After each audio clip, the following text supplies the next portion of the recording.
Assalamualaikum warahmatullahi wabarakatuh. Di sini kami dari kelompok 8 ingin mempresentasikan mengenai materi biaya overhead pabrik atau sering disebut dengan BOP. Tapi sebelum masuk ke materi, perkenalkan anggota dari kelompok kami, yaitu saya sendiri Yuda Arya Dwi Kusuma dengan NPM 042, yang kedua Septia Ragil Saputri dengan NPM 047, dan yang ketiga Pinky Nila Primasari dengan NPM 095, dan yang terakhir Widyan Ade Saputro dengan NPM 138. Di bab ini terbagi menjadi dua materi, yaitu yang pertama ada biaya overhead pabrik atau BOP itu sendiri, dan yang kedua adalah akuntansi BOP. Untuk materi yang pertama, yaitu biaya overhead pabrik atau BOP. Di materi yang pertama ini, yang kita akan bahas yaitu yang pertama adalah pengertian BOP sendiri, yang kedua perhitungan BOP, yang ketiga adalah dasar perhitungan tarif BOP, yang keempat konsep kapasitas, yang kelima alokasi biaya berdasarkan volume, dan yang terakhir adalah metode penghitungan alokasi biaya. Untuk yang pertama, pengertian dan perhitungan BOP. Untuk pengertian BOP sendiri sering disebut biaya overhead pabrik adalah biaya produksi yang tidak langsung terhadap produk. BOP merupakan biaya produksi yang tidak masuk dalam biaya bahan baku maupun dalam biaya tenaga kerja. Contohnya, pemakaian bahan penolong, pajak, asuransi, biaya tenaga kerja langsung atau BTKL, dan lain-lain. Untuk yang kedua, penghitungan BOP. Apabila produk selesai diproses, tenaga pembukuan memindahkan biaya yang diakumulasikan di rekening barang dalam proses atau BDP. Jumlah biaya yang dipindahkan adalah total dari 3 unsur biaya produksi, yaitu BBB, BTKL, dan BOP. Untuk mempercepat perhitungan BOP ke BDP, perusahaan membuat estimasi, di mana estimasi tersebut dinyatakan dalam tarif yang ditentukan di muka. Tarif BOP dihitung dari estimasi BOP yang terjadi satu periode dibagi dengan estimasi volume produksi. Selain itu, BOP yang ditentukan di muka dipakai karena pembebanan BOP SES, yang mengakibatkan HPP per unit dari periode ke periode berubah-ubah. Perubahan diakibatkan oleh yang pertama, perubahan tingkat produksi tiap periode. Yang kedua, perubahan tingkat efisiensi produk. Dan yang terakhir, BOP terjadi secara sporadik, yaitu menyebar tidak merata selama 1 tahun. Yang selanjutnya, dasar perhitungan tarif BOP, di mana pembebanan BOP dapat dilakukan berdasarkan pemacu biaya atau cost driver, yaitu volume activity, atau berdasarkan non-volume activities. Dengan volume aktivitas, tarif BOP ditentukan dari anggaran BOP dibagi jumlah volume aktivitas. Yang termasuk volume aktivitas adalah yang pertama, jam mesin, di mana tarif sama dengan anggaran BOP pada kapasitas nasional dibagi taksiran jam mesin. Dan yang kedua, biaya bahan baku. Tarif BOP sama dengan estimasi BOP dibagi estimasi biaya bahan dikali 100%. Seperti itu. Dasar perhitungan tarif BOP. C. Unit produksi. Digunakan perusahaan yang hanya memproduksi satu jenis produk atau proses produksinya sangat sederhana. D. Biaya tenaga kerja langsung atau BTKL. Rumusnya adalah tarif sama dengan anggaran BOP dibagi estimasi BTKL dikali 100%. E. Jam kerja langsung atau JKL. Rumusnya adalah tarif sama dengan anggaran BOP dibagi estimasi JKL dikali 100%. Konsep kapasitas. 1. Kapasitas teoritis atau theoretical capacity. Disebut juga maksimum capacity atau ideal capacity, yaitu output maksimum yang dapat dicapai secara mutlak dengan anggapan semuanya beroperasi secara sempurna atau 100% dari rencana kapasitas. Kapasitas ini tidak realistik karena mengabaikan adanya penghentian secara normal seperti adanya kerusakan mesin. Kapasitas ini tidak dapat digunakan dalam penentuan tarif BOP. 2. Kapasitas praktis atau practical capacity. Kapasitas ini sudah memperhitungkan penghentian secara normal, tetapi tidak mempertimbangkan adanya waktu luang karena tidak digunakan untuk menangani permintaan penjualan. Practical capacity merupakan output maksimum pada departemen yang beroperasi secara efisien. Dalam kurung, biaya capacity yang tidak digunakan tidak dibebankan ke produk. Manajer biasanya memperkirakan kapasitas ini 80-90% dari kapasitas teoritis. Kapasitas ini sudah memperhitungkan adanya hari libur. 3. Kapasitas normal atau normal capacity. Kapasitas ini telah mempertimbangkan waktu luang karena pesanan produk yang terbatas dan ketidakefisienan tenaga kerja dan peralatan atau mesin. Kapasitas normal mempertimbangkan rata-rata pesanan produksi dalam kurung permintaan penjualan dalam jangka panjang dan telah mempertimbangkan perubahan musim dan pertimbangan tahunan. Kapasitas ini merupakan dasar yang baik untuk perhitungan BOP. 4. Kapasitas yang diharapkan secara nyata atau expected actual capacity. Kapasitas ini merupakan rencana produksi yang penting untuk memenuhi kebutuhan penjualan pada tahun yang akan datang. Kapasitas ini merupakan konsep jangka pendek yang tidak mempertimbangkan perubahan permintaan produk di masa yang akan datang. Ini merupakan diagram dari masing-masing kapasitas, yaitu kapasitas teoritis, praktis, normal, dan juga kapasitas yang direncanakan. Alokasi biaya berdasarkan volume. Departemen produksi adalah departemen yang bertanggung jawab secara langsung terhadap proses produksi atau proses pembuatan produk atau jasa yang akan dijual ke konsumen. Departemen produksi merupakan departemen yang mengolah bahan secara langsung menjadi produk jadi. Contoh departemen produksi pada perusahaan pabrikasi yaitu departemen pembentukan, departemen perakitan, departemen penyelesaian, dan departemen pengepakan. Departemen jasa adalah departemen yang menghasilkan jasa pendukung yang sangat penting bagi kegiatan produksi. Contoh departemen jasa pada perusahaan pabrikasi adalah departemen penanganan bahan, departemen bengkel, departemen pembangkit listrik, departemen perawatan gedung, dan sebagainya. Semua biaya yang timbul di departemen jasa merupakan biaya produksi, yaitu termasuk biaya produksi tidak langsung yang berarti termasuk BOP. Karena biaya-biaya tersebut termasuk BOP, maka biaya tersebut harus dibebankan ke produk. Pembentukan biaya departemen jasa ke produk dilakukan melalui 2 tahap, yaitu 1. Pengalokasian biaya departemen jasa ke departemen produksi, yang kedua pembebanan biaya ke produk. Alokasi biaya departemen jasa ke departemen produksi. Pengalokasian biaya-biaya yang terjadi di departemen jasa ke departemen produksi memiliki tujuan untuk 1. Penentuan harga produk, yang kedua menghitung profitabilitas tiap jenis produk atau produk lain, yang ketiga memprediksi efek ekonomi dari perencanaan dan pengendalian, 4. Menilai persediaan, 5. Memotivasi manajer. Dengan dialokasikannya biaya departemen jasa ke departemen produksi, perhitungan harga pokok produk dapat dilakukan secara tepat, sehingga dapat digunakan untuk analisa profitabilitas untuk setiap jenis produk dan dapat digunakan untuk analisa pengambilan keputusan. Dengan alokasi biaya tersebut, departemen pemakaian jasa akan lebih berhati-hati dalam memakai jasa yang dihasilkan oleh departemen jasa dan juga akan mendorong penghematan biaya atau efisiensi. Metode penghitungan alokasi biaya. 1. Metode langsung. Merupakan metode yang sederhana. Semua biaya yang terjadi di departemen jasa secara langsung dialokasikan ke departemen produksi. Metode ini mengabaikan pemakaian jasa oleh departemen jasa lainnya. Meskipun terjadi suatu departemen jasa menikmati jasa departemen lainnya, namun terhadap departemen tersebut tidak dibebani biaya pemakaian jasa.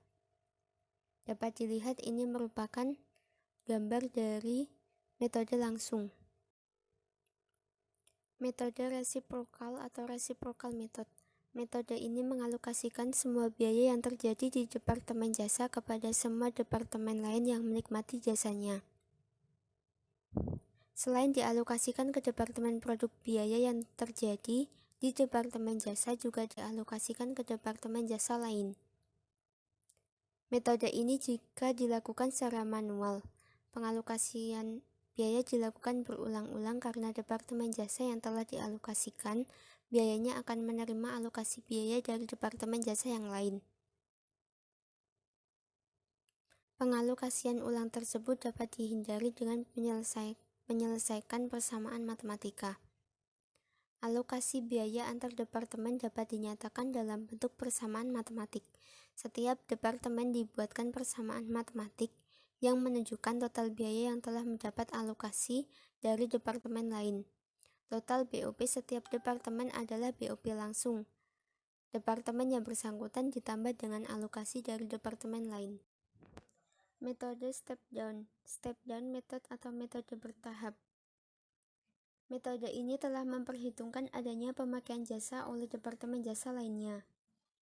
Oleh karena itu, departemen jasa yang menikmati jasanya harus dibebani biaya atau mendapatkan alokasi biaya. Biaya yang terjadi dalam suatu departemen jasa akan dialokasikan ke semua departemen yang menikmati jasanya. Akan tetapi, departemen yang telah mengalokasikan semua biayanya tidak mendapat alokasi biaya dari departemen lain. Umumnya, urutan alokasi dilakukan terlebih dahulu dari departemen yang jumlah biayanya lebih besar dari departemen jasa yang jasanya paling banyak dinikmati oleh departemen jasa lainnya. Tahap alokasi BOP dengan step method atau metode bertahap dilakukan sebagai berikut. Tahap 1. BOP departemen jasa A dialokasikan ke departemen lainnya. Tahap 2. BOP departemen jasa B setelah mendapatkan alokasi dari departemen jasa A dialokasikan ke departemen lainnya selain departemen jasa A. Tahap 3. BOP departemen jasa C setelah mendapatkan alokasi dari departemen jasa A dan B dialokasikan ke departemen lainnya selain departemen jasa A dan B, dan seterusnya sampai semua departemen jasa teralokasikan. Bisa kita lihat gambar sebelah kiri, yaitu tentang tahapan alokasi BOP metode bertahap atau yang disebut dengan metode step down, dan kita bisa melihat gambar di sebelah kanan dengan metode resiprokal. Akuntansi BOP. Di slide ini kita akan mempelajari tentang akuntansi BOP, jurnal yang perlu dicatat, dan penjelasan jurnal tersebut. Akuntansi BOP. Pencatatan yang harus dilakukan berkaitan dengan BOP bagi suatu perusahaan bisa jadi berbeda dengan yang dilakukan oleh perusahaan lain. Pencatatan atau yang disebut dengan jurnal yang harus dilakukan tergantung dari metode dan sistem yang telah diterapkan. Perusahaan bisa menerapkan metode pembebanan BOP ke produk berdasarkan BOP SES atau yang disebut dengan BOP sesungguhnya yang terjadi karena adanya actual costing. Pencatatan arus biaya atau yang disebut dengan BOP yang terjadi sampai pembebanan ke produk digambarkan dalam rekening T berikut ini. Pada gambar tersebut, tampak pencatatan BOP dilakukan sebagai berikut. Pertama, BOP SES Departemen 1. Yang kedua, BOP SES Departemen 2. Yang ketiga, BOP SES Departemen 3. Dan yang keempat, BOP SES Departemen Produksi 1. Dan yang terakhir, BOP SES Departemen Produksi 2. Yang keenam, BOP SES Departemen Produksi 3, yang ketujuh BOP DB Departemen Produksi 1, yang ke-8 BOP DB Departemen Produksi 2, dan ke-9 BOP DB Departemen Produksi 3, yang ke-10 gaji dan upah masuk dalam rekening perantara, yang ke-11 biaya asuransi masuk ke dalam rekening perantara, yang ke-12 biaya listrik masuk ke dalam rekening perantara, dan yang nomor 13 biaya telepon yaitu masuk pada rekening perantara, dan yang terakhir yaitu selisih BOP masuk ke dalam rekening perantara. Jurnal yang berkaitan dengan BOP. A. Timbulnya biaya. B. Alokasi biaya ke BOP. C. Alokasi biaya Departemen Jasa ke departemen yang lain. D. Pembebanan BOP ke produk atau yang disebut dengan Departemen Produksi. E. Penutupan rekening BOPDB. F. Penutupan BOP Ses Departemen Produksi. Dan yang terakhir, penutupan rekening selisih BOP. Kita bisa melihat jurnalnya di sebelah kanan. Jurnal yang dapat dicatat yaitu pada tanggal 1, biaya telepon masuk ke dalam perhitungan debit sejumlah 200.000 dan biaya listrik masuk ke dalam biaya debit yaitu 250.000, dan untuk perhitungan kas kita masukkan ke dalam biaya kredit yaitu sejumlah 450.000. Jika PT Makmur tidak memakai rekening perantara, maka jurnal yang dibuat adalah jurnal untuk pengakuan adanya biaya sekaligus untuk mencatat distribusi biaya ke BOP. Oleh karena itu, jurnal yang dapat dibuat adalah mirip jurnal pada nomor 6 dan 7. Cuma rekening kreditnya ialah kas.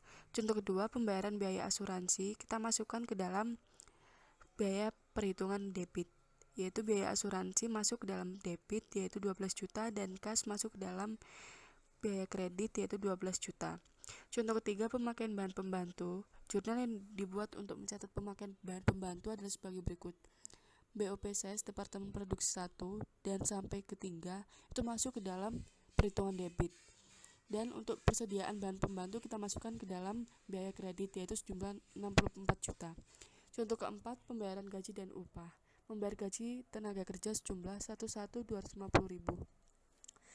Untuk jurnal yang dibuat yaitu gaji dan upah 101.250.000 yaitu masuk ke dalam perhitungan debit dan kas masuk ke dalam perhitungan kredit.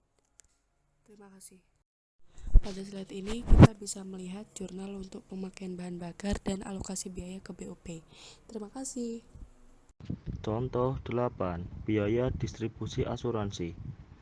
Biaya asuransi yang telah dibayar harus didistribusikan ke bagian yang diasuransikan.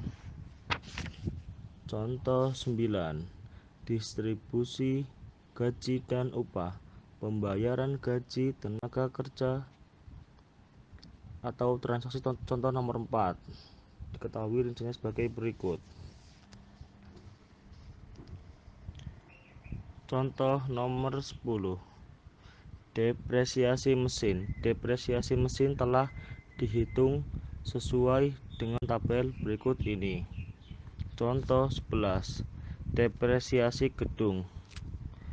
Harga perolehan kos gedung sebesar 235 juta. Didepresiasi sebesar 10% per periode.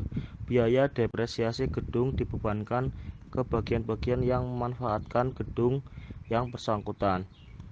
Didistribusi pembebanan biaya depresiasi gedung diringkas dalam bentuk tabel sebagai berikut. Pembebanan BOP di DEP produksi.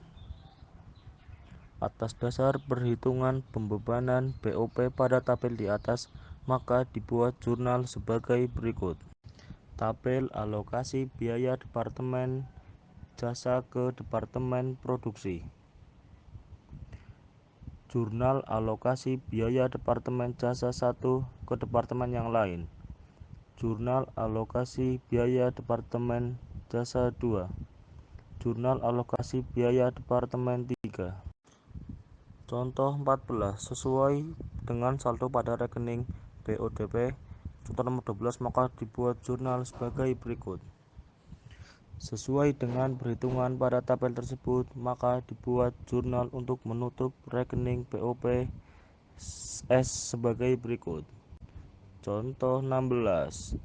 Berdasarkan dari contoh nomor 1 sampai nomor 15 di atas, selisih BOP yang ada ditutup ke rekening HPP. Jurnal yang diperlukan adalah sebagai berikut. Posting di buku besar tampak sebagai berikut. Penjelasan pencatatan jurnal. 1. Mencatat timbulnya biaya. Apabila memakai rekening perantara, maka dicatat di rekening perantara. Namun, jika tidak dicatat di rekening perantara, maka langsung dicatat ke rekening BOP. 2. Alokasi biaya ke BOP. Apabila biaya yang terjadi adalah biaya yang termasuk BOP, maka harus segera dicatat atau dialokasikan ke rekening BOP yang sesuai. Nomor 3. Pembebanan BOP ke produk atau departemen produksi. Setiap produk yang diolah di departemen produksi akan dibebani BOP. Pembebanan BOP ke produk dapat dilakukan dengan actual costing dengan menggunakan normal costing. Dalam contoh kasus ini akan menggunakan normal costing, di mana pembebanan menggunakan tarif yang telah ditentukan di muka atau telah ditentukan sebelumnya. 4. Alokasi biaya departemen jasa ke departemen yang lain. Seluruh biaya yang terjadi di departemen jasa harus pindah ke departemen produksi sebagai BOP.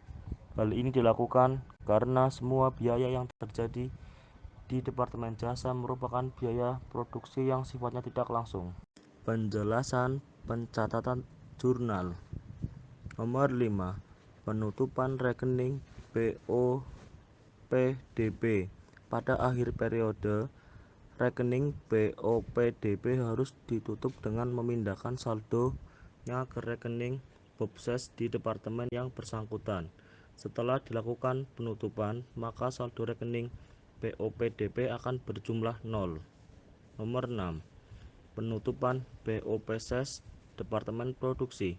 Pada akhir periode rekening BOPSES Departemen Produksi juga harus ditutup. Penutupan rekening dilakukan dengan cara memindah jumlah selisih BOP. Selisih BOP dihitung dengan cara membandingkan antara BOP sesungguhnya yang terjadi atau saldo debit pada rekening BOPSES dengan BOP yang dibebankan atau saldo kredit rekening BOPSES setelah dilakukan penutupan pada rekening BOPDB. Nomor 7.